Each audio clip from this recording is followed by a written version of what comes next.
This week's podcast is brought to you by Audible.com. Get a free audiobook download and a 30-day free trial at audibletrial.com/DJ Force X. There are over 180,000 titles to choose from for your iPhone, Android, Kindle, or MP3 player. This episode of the DJ Force X podcast is proudly sponsored by Fixed. Fixed is a fan and artist-friendly independent record label that specialises in hybrid electronic rock. It's home to the likes of Celduella, Blue Starly, I Will Never Be the Same, Richie Nix, The Algorithm, Voicians, See the Akira, and a whole bunch more. Check out their latest label sampler for just $1 at their official store, fixedstore.com. That's FIXT store.com. Save 10% off your first order by using my coupon code FORCEX. That's FORCEX. They have loads of shirts, hoodies, stickers, posters, and many other accessories for all their artists, and this is available worldwide with fantastic international shipping rates to go with that. So head over to fixedstore.com and check them out. And don't forget, use my coupon code FORCEX.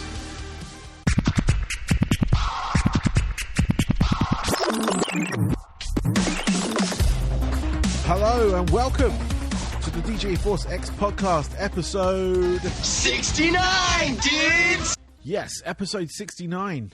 I've been waiting a little while to play that little sample I got right there from Bill and Ted. But yes, on this show, I have actor, producer, director Manu Intiraymi. He has been in shows such as Star Trek Voyager. He was in that for a couple of seasons as a pilot, Icheb. He was also in One Tree Hill for a season. He's also the star of the film Benjamin Troubles, which is on Amazon Prime right now. And he's got a whole career so far spanning in many different movies. But he's currently promoting this new project of his called The Circuit. Now, this is a series he's trying to get off the ground right now. It's going to be planning to be a 10-episode series, sci-fi anthology, if you will. So it kind of spans genres and whatnot within the sci-fi realm. They're currently looking for people to sign up for their emailing list. They're looking to get about 2,500 people. They're quite close to getting it right now. They're looking for people to just who are also going to pledge for the show. So they're going to set up a Kickstarter for it. Now you can find them on Facebook. It's facebook.com/The Circuit Movie. They're also on Twitter at The Circuit Movie as well. But you can get hold of Manu directly. It's Manu Intiraymi 123 on Facebook, and it's just Manu Intiraymi on Twitter. Sorry, I'm in an R-ing there. But yes, if you're looking into that, and if you're wanting to get into the film industry and TV industry, they're looking for people to help with this show. They're going to select 10 fans interested in TV production from the people that kind of show interest, whether you've got a script or if you've got anything you want to get into, camera work, lighting, all that kind of good stuff. Check it out. TheCircuitFilm.com is the hub for everything. You can get all the sort of artwork there, and also a more detailed description than I'm giving you right now. But yes, they're looking to set this up. It's a very exciting project set up by Manu. Please support it. It's one of those independent things, but it has the potential to be huge. So if you're into sci-fi, you're into that kind of that realm, if you will, it's definitely something to look out for and definitely something to get involved with. So do that now. And talking of getting involved with, I'm looking for people to do some bits for my show, in as much as getting some rating and some reviews on iTunes and whatnot. So if you enjoy this podcast, you like what I'm doing, you like the interviews that I'm bringing you, the people that I'm bringing you, please support that. Go to iTunes, go to Stitcher, go to Deezer, go to wherever you get your podcast from, and just leave that review. That would help me out. It helps the people out who come on the show, and everyone's happy, you know. Anyway, enough of that. I'm going to lead you into this interview now. So this is Manu Intiraymi. Enjoy.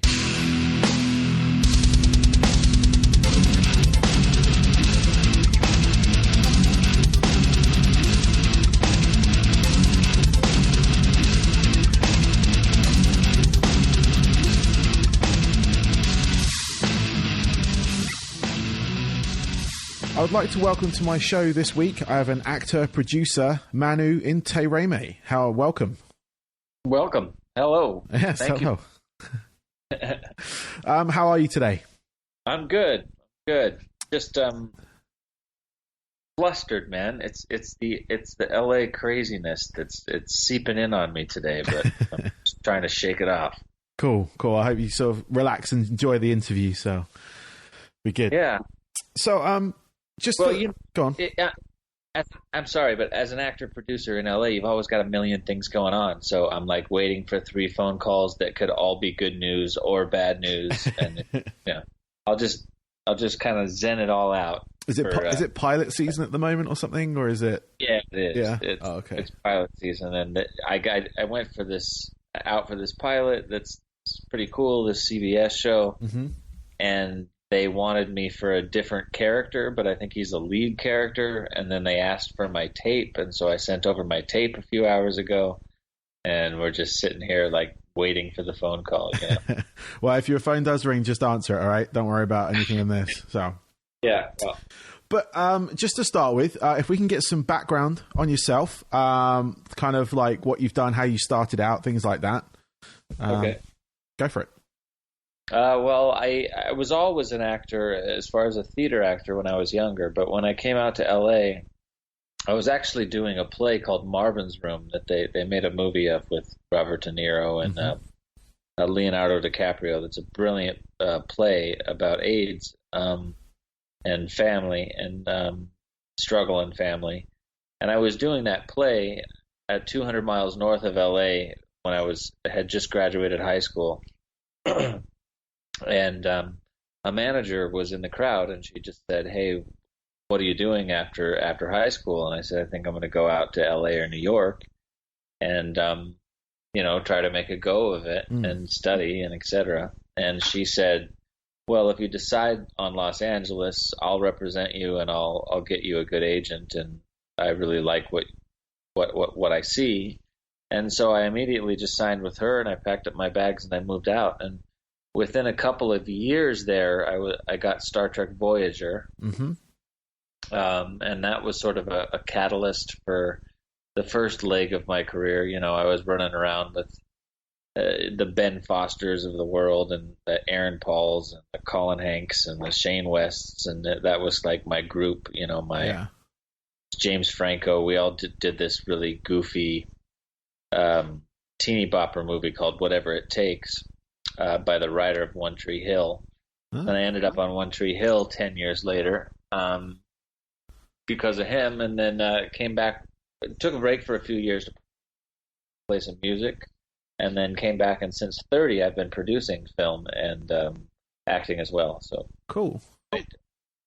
Made this movie called Benjamin Troubles when I was 30, and we finally finished it and got it out this year. It's free to see on Amazon Prime at the moment. Yes, I actually I watched that movie a couple of days ago. Okay. Because I was going through your IMDb page and just sort of seeing what was available from you. Because I watched Voyager, as most sort of people in my area did, being kind of like that geeky, nerdy type thing who enjoyed Star Trek even. And I saw that Benjamin Troubles was actually on Amazon. So yeah. I sat down and watched it. I really enjoyed it. Thank you. It's a great story. It's quite a fun story, in fact, what takes place. I think the concept is really great. I think this sort of the urban fairy tale concept, you don't get to see it very often, of like magic in the world, except the world's just normal. Yeah. You know? Yeah. I thought, I was behind the movie, and I think we did, as the first film as a producer and an actor, I think we did a lot of things right and a lot of things wrong. But in the end, I'm happy with what we were able to do. I mean, we did it on such a low budget that it was really amazing that we got the thing finished and got it out, let alone got it in some theaters and etc. Yeah, no, I'm a fan of like indie films in general. I used to work in a video store back in England. It was like one of my first jobs, and I managed to see a lot of films. Like sort of the main sort of commercial releases. But after a while, once you sort of get bored with that, you start taking a chance on some of the sort of lesser titles, if you will, the ones that aren't so well known. And I just sort of formed a love for those indie films that you kind of, that don't get the big commercial releases, but they still have great storylines, good acting. You can tell they're not on the same budget, but not everything gets the money. So, but someone made it, got it out, and it's there. Yeah, and the only thing that gets the money these days are superhero movies for the most part. Pretty much. What's really cool about this year is that you've got all these $160 million movies. And Moonlight, this brilliant indie film that was made for $4 million, is competing for the Oscar of Best Picture. I think that's just awesome. Yes. Yeah. Were you able to see Moonlight by any chance? I haven't yet. I haven't been. I've been working quite a lot recently, and just haven't had a chance to go to the cinema. But because they were running a special at my local one, showing all the sort of films that were nominated for like a really good price to go sit down and watch them all. But it's one of the films I do want to see. It's gorgeous, man. It's spot on. It's just really, really human, and it's sort of, when you watch it, you kind of, every single breath of the film is taken. They take their time, the actors take their time, and it's a great story. Cool. Unless you're a homophobe, then I would stay away from the film. But otherwise, it's otherwise, it's brilliant, man. It'll touch your... Cool. I'll look forward to seeing that. There was one other movie I did see in your list, a recent one, The Green Fairy. Yeah, The Green Fairy was cool. Did you see Fortress by any chance? No, I didn't. World War II film? That's on Amazon Prime right now. Oh, okay. Too. I'll have to check that one out. I didn't quite make it down that far, so okay. Fortress, did you say? Yeah, it's a World War II film that the guys that I'm doing this year's project with, and actually I have two projects this year. One is Fifth Passenger, a sci-fi thriller that I think everybody's going to love, man. We put our heart and soul behind that thing, and the sci-fi fans gave us the first 100,000 we needed to get that film started. Oh, nice. And we'll be finished in the next couple months, so everybody's going to be really... everybody that put in, of course, is going to be excited to see it, but I think the rest of the world will too. It's looking really good. It's the best thing I've ever made personally, with a few friends, and I'm really excited to get it out there. Cool. I look forward to that. I'll definitely be keeping an eye out for that. So on to one of your other projects that I know you're very passionate about is Circuit, or The Circuit. Yeah, The Circuit. Yes. So tell me a bit about that. Because I know that's kind of coming up. You've got a crowdsourcing event coming up for that. Yeah, we're going to launch next month. We haven't decided on a specific date yet, but it's a project that's gone through a few changes in its development, like all projects do. Mm-hmm. But we've finally decided on a sci-fi anthology television series, a film quality television series. You guys, are you from England? I am, yes. So you guys made a show called Black Mirror. Seen Black Mirror? I have, yes. Okay. So it's basically in the vein of Black Mirror. It's 10 episodes, 10 different directors, young talented directors, and a couple of old talented directors from Hollywood will bring you 10 stories that are all science fiction, but each story is a different subgenre of science fiction. And they all take place in the same city, a city called Urbiessa, a sprawling fictional city somewhere on Earth. Okay. And so the neat thing about it is it's bringing back the anthology series to TV, because shows like Black Mirror, The Twilight Zone, Steven Spielberg's amazing stories, they're some of my favorite shows. I love one-off episodes where every episode is a new story with new actors, and that's basically what we're doing, and we're trying to fund the pilot episode. We've got a great amount of crew talent, writers, directors, amazing people working on this. The people that did the CG for Iron Man and Rogue One and The Wall, Matt Damon's The Wall. Yeah. And then we have just a bunch of great actors, a bunch of Star Trek actors. We've got Star Trek actors from almost every incarnation of Star Trek. Nice. And we have actors from Game of Thrones, Star Wars, and Farscape, and we've got Doug Jones, who, when we got him, he wasn't a Star Trek actor, but now he is because he's on the new Discovery. But he played Silver Surfer and was in Hellboy. But we've got people from Defiance and Teen Wolf, and basically a variety of actors, all from sci-fi, fantasy, horror,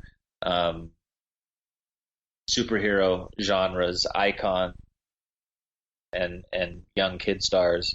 And we're going to do 10 stories that are just mind-blowing, sort of like Black Mirror, except Black Mirror is all dark science fiction. Yeah. And our show will be we'll do a sci-fi thriller. The next episode will be a sci-fi comedy.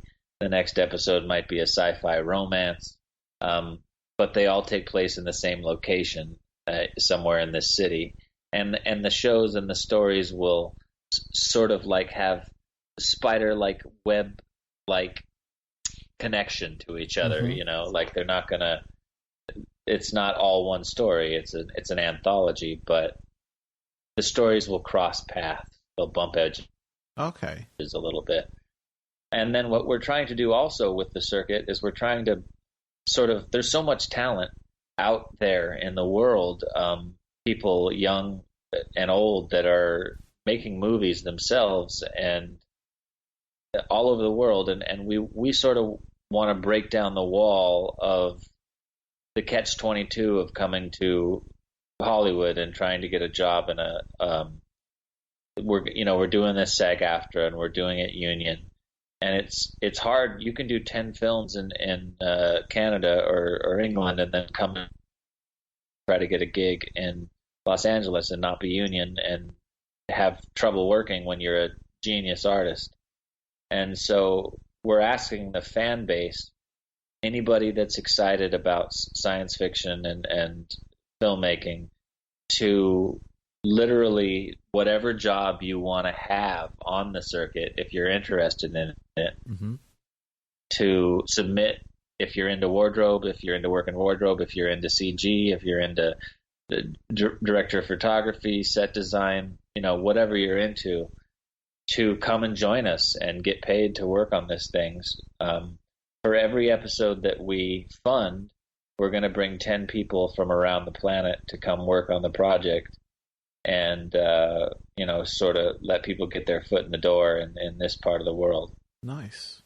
Yeah. That's amazing. I think it's really cool, man. And the whole idea is to run this crowdfunder so that we can make a brilliant pilot that we can shop around to, all the streaming services and the cable networks and try to get a whole season of this. And then we'll literally launch the careers of hundreds of people at the same time we make this brilliant new sci-fi anthology for the world. So that's cool. The dream, and that's what we're trying to pull off. So where did the origin of this come from? Because it's quite a large idea in itself. What was the initial sort of plan behind it? Was it always to involve everyone, or was there just an idea that kind of evolved into this? Well, yeah, it was always something that we wanted to involve the fan base in, but in the beginning it started out as, after I finished Voyager, I went on around the world to a lot of different Star Trek and science fiction conventions. And behind the scenes at those things were so wild, and meeting all the actors from the different shows that, it's kind of every convention you go to, you're like hanging out with Harry Potter. And before she passed, I remember one night I was at a convention, I had like Harry Potter on my left and like Knight Rider on my right, and across the table was Princess Leia, and it was just so surreal, Yeah. And these people were, for the most part, 80% of them really, really cool, enlightened, fun people to hang out with. And I saw so many weird stories behind the scenes that I wanted to do a film that was 10 stories that were science fiction and or different genres that happened behind the scenes at conventions. But then it was too similar to Con Man, which came out like a month later as we were in development. And so we had to change what we were doing, and then we had to think, okay, so what else could we do? And so we've taken it away from the convention scene, although in the city of Urbiesa, there is an event every year called OmegaCon, which is a large science convention. Yeah. So one story or two stories might have something to do with that event. It's also just a way that we can tie our stories together. Like you might see in one episode some characters walking by a billboard that says OmegaCon, and you might see it in a different time period. One episode might take place, 10 years later than the first, and you might see the same billboard with it torn down and spray painted on. And, it's just going to be a fun way to leave that option open to have an episode take place at or be involved with the convention. But it's just the backdrop for where all these stories take place, and not the centerpiece anymore. Cool. So, you mentioned earlier you played a bit of music. This podcast that I set up originally was for me to chat to musicians and stuff from my past, because my background is music in general. So, what kind of music are you into? These days, man, I'm pushing 40, and I like anything that's good. Yeah. I tend to listen to a lot of punk rock. I listen to a lot of hip hop. But at the same time, you'll find me listening to, Amanda Palmer breaking on her piano, or indie rock, or even, classical. I don't tend to listen to a lot of country. Country's the one music that I generally don't like. There's definitely some great country songs out there, but that's the one music I generally don't listen to a lot of. Okay. But for the most part, man, anything that rocks. And I always love when people turn me on to something new that's great. Cool. Doesn't matter the genre. I just like good music, a little Tom Waits every now and then, whatever. Nice. Whatever's good. So what were you playing when you say you were playing music? What was the... I played in a group called Gladly Blamed when I was in high school, and we opened for it was like the 90s punk scene, the reemergence of the punk scene. Yeah. And we opened for the Aquabats and Sublime back in the day, and No Doubt, and a lot of the bands out of San Francisco off the Fat Wreck label were around at that time. No Effects and Rancid and those guys. Nice. But then when I went back to playing music, like when I was 27, I played in a band for a little while and messed around with these guys called the Kegels, who are still rocking it. And we're just playing in L.A. a couple weeks ago, but I don't play with them anymore, but they're all good friends still. Cool. Yeah. What kind of music was that? Was that kind of like a rock music, or was it... Well, the Kegels were sort of like pop punk, and now they're like punk. Okay. Yeah. And what did you play? I was the front man. I sang. Okay. And I play rhythm guitar just enough to write a song and hand it to my rhythm guitar player and tell him to make it rock. Cool. I can play, but I can't play like a professional can play. So that's all right. Punk. Yeah. You don't need to play like a professional. You can kind of, as long as you can hit those 3 chords, you're all right. Yeah. But man, how like like a really good punk rock rhythm guitarist that Yeah. we had a really good one in our band. So I would just come up with the tunes, and I'd just hand it to him, and he'd make it rip. Cool. So just back to your acting. What's been your favorite role in any of the stuff you've done? If you could pick. Wow, that's tough. What's very strange is, recently I did a role that still sticks with me. It hasn't been released yet. It was a short film called Instant, made by Roddenberry Entertainment. And I think it's a beautiful little short, and I'm hoping that he releases it soon on his website or somewhere that he sells it to, because I think people will really like it. Cool. I think to this day it still has to be Icheb. I've done a lot of work in other things, but 2 years working on Star Trek and getting to work on a spaceship every day with that particular cast, it was a great time in my life, and I'll never forget it. So I've yet to have a gig.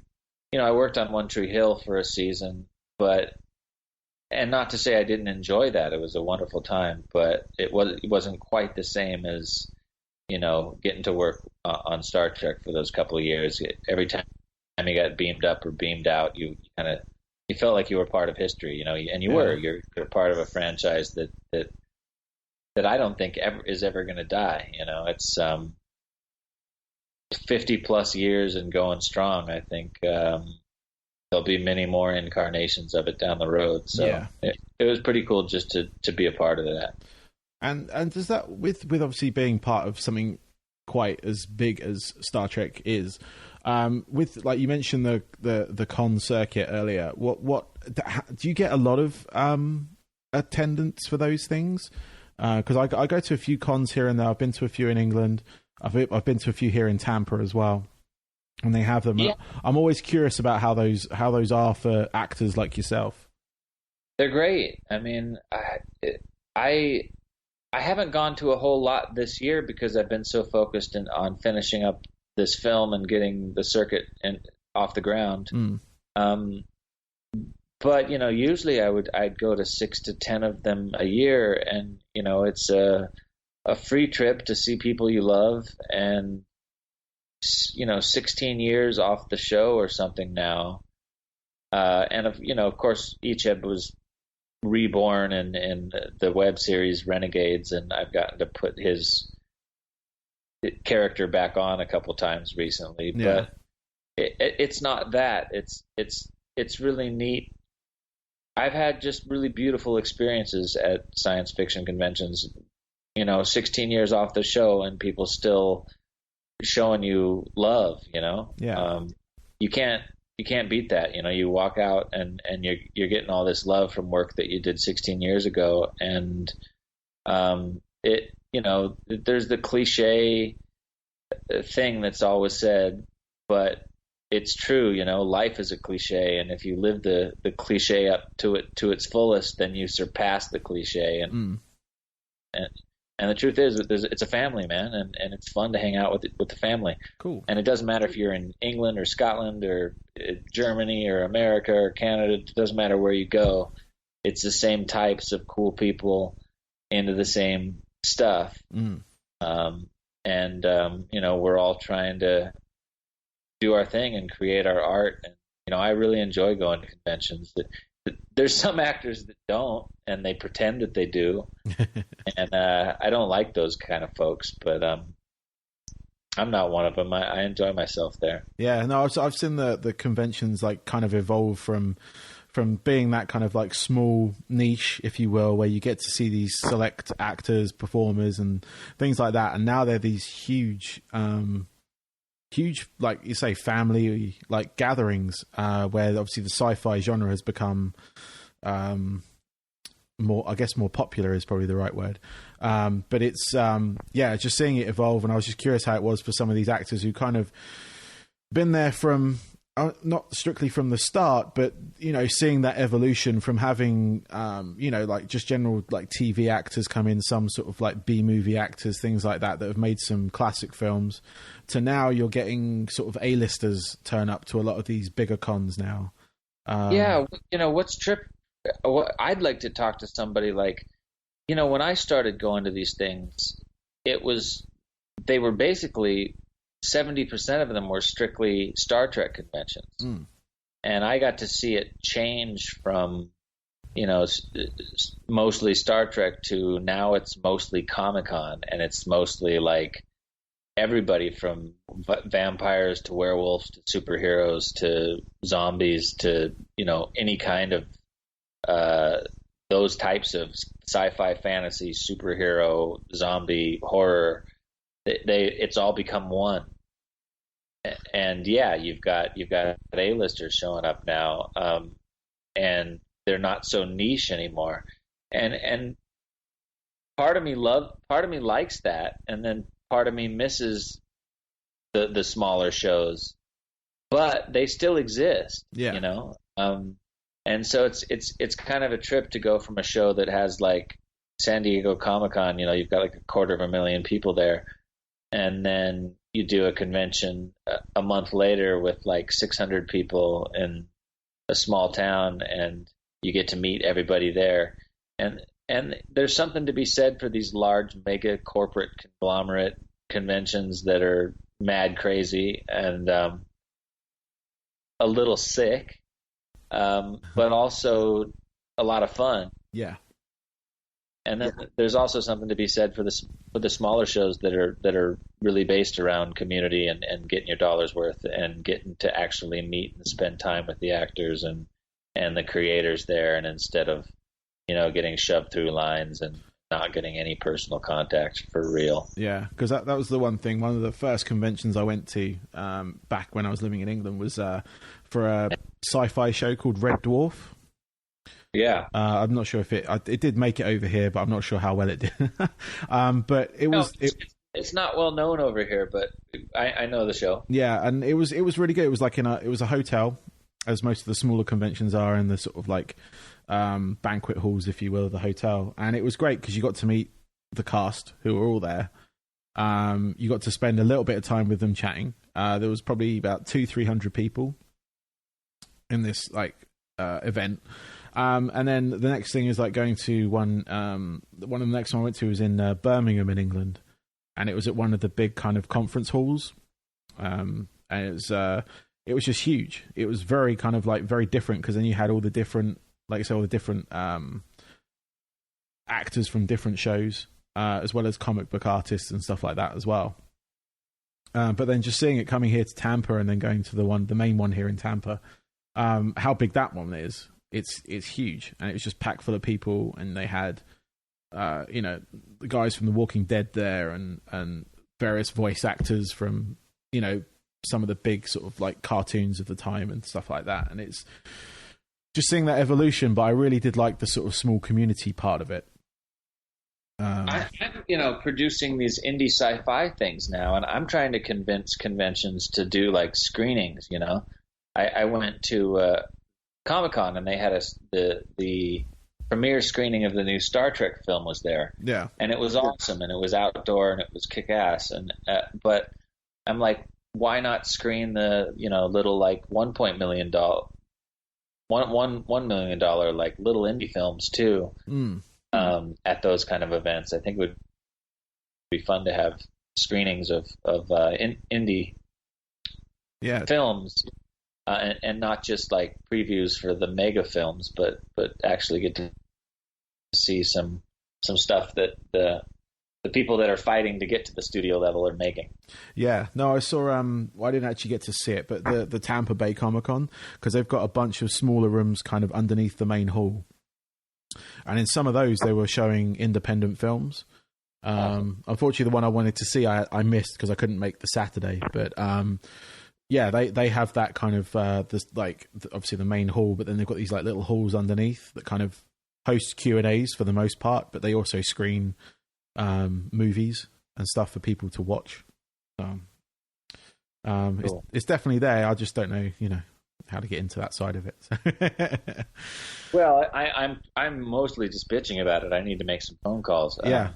But you know, this Fifth Passenger film, it stars me and some friends of mine that are also in the circuit. Tim Russ is in it. Marina Sirtis is in it. Doug Jones is in it. Armin Shimmerman, who's just an amazing actor. I mean, he's gotten the props that he deserves, but I think he should be an A-lister. He's so good. Cool. It's been such a joy to work with him, and I think people are really going to dig Fifth Passenger, and basically half the team on Fifth Passenger has also come on board the circuit. So I just need to start making some phone calls to these cons. I'll probably get some screenings. Cool. We'll do that. So I've got a couple of questions left for you, just so wrap things up, and I'll let you get on with the rest of your day. So I normally ask 3 top albums to most of the musician people that I speak to. So I might do that with you, or I might go for your 3 top movies. What would you prefer to answer? Wow, they're both so difficult. Those type of questions are so hard for me because there's so much good stuff out there to choose from. Like if you had to pick 3 movies, I mean, I guess how about filmmakers? I can maybe go for that. Yeah, you got to start with Kubrick. Kubrick is the master of filmmaking. There's nobody that's that brilliant. Never has been, maybe never will be. I mean, the guy made several films. I don't know if it's 9, 11, whatever it is, but each film that he made was entirely different than the one before it. And he mastered almost every genre. And you got these guys like Steven Spielberg, who were also phenomenal filmmakers, right? Just the name of his time. Yeah. But Spielberg wasn't quite a Kubrick, you know what I mean? He's just not quite there. Still a genius. But I'm a big fan of Tarantino, but I really wish that Tarantino, we've seen what he does well. I want him to break his own mold and go do something completely un-Tarantino-like. You know what I mean? Yeah. I love, when I saw Pulp Fiction, I was 18 and I wanted to come out to Hollywood because of it. I was like, if this is what they're making out there, I want to be involved. And that's partially why I made the move. But then, God, there's Ridley Scott. There's all these young, amazing, and what's her name, who makes all those incredible action films. I really love all her stuff. James Cameron's ex-wife. What can I think of her name? Yeah, I know who you mean. Yeah. Name's escaping me right now. Let me use the trusty database of IMDb. Yeah, but then I say Ridley Scott because of Aliens, and I also love all the new. I love most of his stuff, whether it's sci-fi or not. The Catherine Bigelow. Yeah, Catherine Bigelow, man. I mean, she's taken a thing that is so normally man controlled, those action submarine movies and war movies and sci-fi. She made that great sci-fi film 10 years ago with I can't believe that it's gonna. She made Strange Days. Strange Days, yeah. I'm gonna shock you that was 20 years ago. Yeah, but she's still rocking it, and she did. She made Point Break as well. I didn't know that. Yeah, Point Break's a fantastic movie. I actually did Point Break live and played Keanu one night. Nice. If you ever see Point Break live, if you haven't got a chance to see it, you should. It's fantastic. I'll have to look out for that. Yeah, that sounds good. Yeah, it's a stage production, and they basically someone plays Catherine Bigelow at the beginning, and she comes out and she says, Keanu couldn't make it tonight, so we're going to have somebody play his part. Is there anyone out in the audience that wants to maybe play the role? And then they have a Keanu off, and people raise their hands to play the role, and somebody with a big I've been in this business for 20 years. You think I could come up with the name? Card, basically. Okay. with the lines drawn on it. And there's this little girl in a beach bikini that holds up your lines as you do the whole movie, and it's really funny and really fun to watch. Nice. But Point Break, man, I love Point Break. I'm a big Keanu Reeves fan, even though I think he's a fantastic actor when he does what he should do. Yeah. And when he steps outside of his comfort zone, it's hard to watch. But when he does what he's supposed to, he's awesome. Yeah. No, he was great in John Wick. I'm going to go see John Wick 2 hopefully next week. So. Yeah, when he does I really like him in that action when he does action or action fantasy, he's awesome. Yeah. I really liked him in Constantine. That was one of my favorite comic books. I thought that was a great The devil in Constantine was so good too. Peter Stormare. Yeah. No, I really like that movie. I love the TV series they did with it as well, with Matt Ryan playing Constantine. Yeah, that was a bummer that didn't go longer. No, it is a real show. Hopefully they're kind of like bringing him in and out of like the whole CW DC universe they're doing. Yeah. But he's kind of in and out of Arrow, I think. He does like cameo appearances in that. And I know he was the voice in the Justice League Dark movie that's just come out as well, the animated. Cool. I'm also jealous of that guy because I wanted that role so bad I didn't get to it.